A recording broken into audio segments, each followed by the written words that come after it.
Oh, Akbar. Assalamualaikum warahmatullahi wabarakatuh. Selamat datang kembali di channel cerita horor dan history. Malam itu adalah malam yang panjang bagi Sundari dan bapaknya. Kebetulan malam itu Sundari mendapatkan jadwal manggung di desa Jabak, desa terpencil di sudut sebuah kota. Sundari adalah seorang penari lengger yang sudah cukup terkenal. Sundari terpaksa pergi diantar bapaknya menggunakan sepeda motor.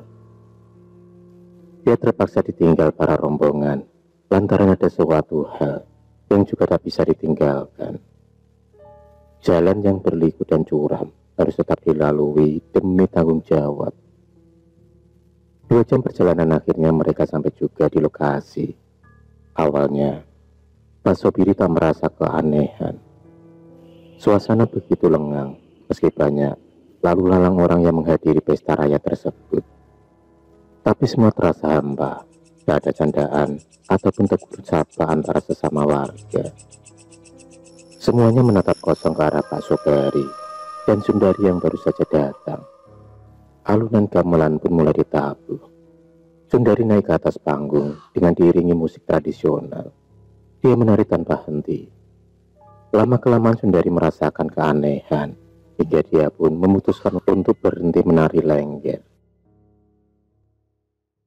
Tapi belum sempat dia turun panggung, dia melihat salah satu penabut gendang menyeringai dan menatap ke arah Sundari dengan tatapan mata yang sangat tajam, hingga membuatnya ketakutan. Dia terus menari sampai membuat kakinya gemetaran. Pak Sobari yang merasa ada hal yang tak wajar, menyuruh anaknya untuk berhenti dan memaksanya untuk pulang. Tapi orang-orang itu seolah tak terima, hingga mereka pun memperlihatkan wajah yang amat seram. Mata mereka keluar menonjol seperti kelereng. Seluruh badannya penuh dengan darah. Bau anyir memenuhi lokasi tersebut. Pak Sobari dan Sundari lari tak terkendali. Dengan rasa penuh ketakutan, akhirnya mereka sampai juga di penghujung jalan. Samar-samar dari kejauhan, tampak wanita cantik memakai baju kemben layaknya penari lengger seperti Sundari. Dia berhenti sekedar menyapa. Bagaimanapun juga, wanita tersebut memiliki satu profesi yang sama dengannya. Wanita cantik itu hanya tersenyum manis dan memberinya sebuah tusuk konde kecil yang terbuat dari emas. Benda beriburan jari kelingking itu mengeluarkan cahaya yang menyilaukan mata. Bawalah darah ayam cemani setiap bulan purnama Cahayu. Ucap wanita itu sebelum menghilang.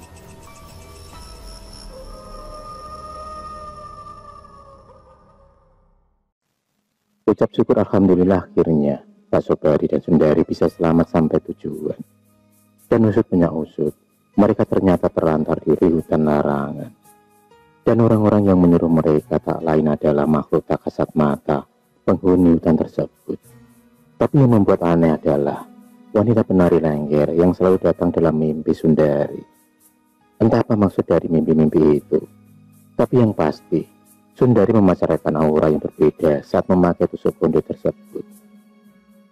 Tubuhnya yang beno dipadu-padankan tatanan rias di wajahnya semakin menyempurnakan penampilannya di panggung. Tarian yang gemulai semakin menambah kaum Adam ingin berlomba-lomba menari dengannya. Tak dipungkiri, setelah memakai tusuk konde emas tersebut, Sundari semakin mendapatkan uang saweran yang lebih banyak dari sebelumnya. Para lelaki dibuat terpikat dengan pesona Sundari. Bahkan, mereka rela bertengkar dengan temannya sendiri, hanya karena ingin menari bersama Sundari. Lirikan mata, serta senyuman manisnya, mampu membuat para mata lelaki mabuk kepayang. Mereka seolah lupa kalau sudah mempunyai keluarga di rumah. Mereka pun tak takut dompetnya terkuras demi bisa menari dengan Sundari. Sundari yang dulu bukan Sundari yang sekarang. Penampilannya sungguh sangat berubah semenjak memakai jimat tusuk konde. Tak terasa malam bulan purnama telah tiba. Saat Sundari memejamkan matanya, angin berhembus dari jendela kamar. Perlahan, Suara gamelan pun datang, dibarengi dengan sosok wanita cantik yang menagih janji. Sundari yang merasa berhutang budi segera berangkat bersama Pak Sobari. Kembang setaman serta ayam cemani yang sudah dipersiapkan sebelumnya dibawa menuju ke lokasi hutan larangan. Di bawah pohon beringin mereka melaksanakan ritual sesuai arahan dari wanita misterius tersebut. Pertama-tama Pak Sobari mempersiapkan mangkok dari tempurung kelapa yang sudah ditulis rapalan menggunakan aksara Jawa. Lalu setelah itu, Sundari harus memakan bunga kandil sebanyak 7 kelopak. Setelah kemenyan dinyalakan, ayam cemani pun disembelih, lalu darahnya dipersembahkan kepada Nyai Ambarsari, sosok wanita cantik yang bisa berubah wujud itu. Tak hanya sampai di situ, Sundari diharuskan melakukan pemujaan semalam untuk sambil berendam di sendang yang berada tak jauh dari pohon beringin. Matahari mulai muncul dari ufuk timur. Sundari pun menyadari ritual tersebut.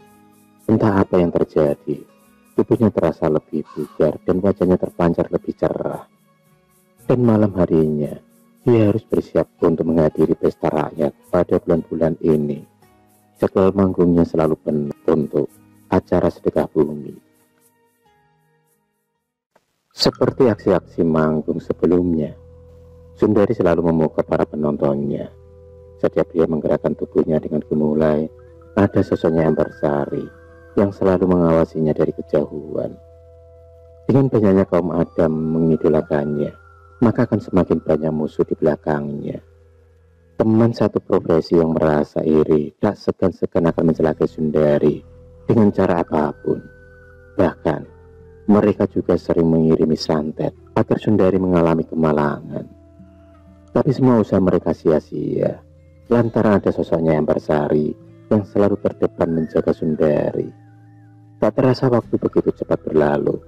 Entah kenapa, di umurnya yang menginjak 30 tahun itu, Sundari belum menemukan jodohnya.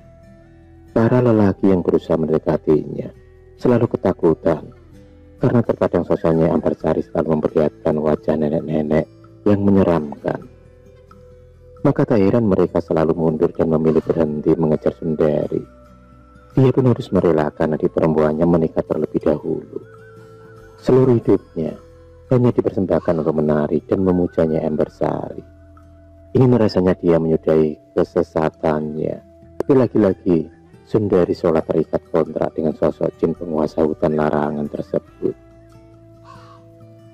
Di usianya yang sudah menua, dia sadar akan jalan yang dia lalui itu adalah jalan musyrik. Apalagi Pak Sobari telah meninggal 3 tahun yang lalu, yang otomatis tak ada lagi orang yang membantu serta menampung segala keluh kesahnya. Dia hidup sendirian dalam kehambaan, dan pada akhirnya dia membuang tusuk konde itu ke dalam lautan. Dan tentu saja hal tersebut memicu kemarahannya Ambarsari. Dia tak terima karena sosok Sundari dianggap telah berkhianat. Atas kemarahannya itu, Sundari dibuat celaka dengan dihanyutkan ke dasar laut. Akhirul kalam, wassalamualaikum warahmatullahi wabarakatuh.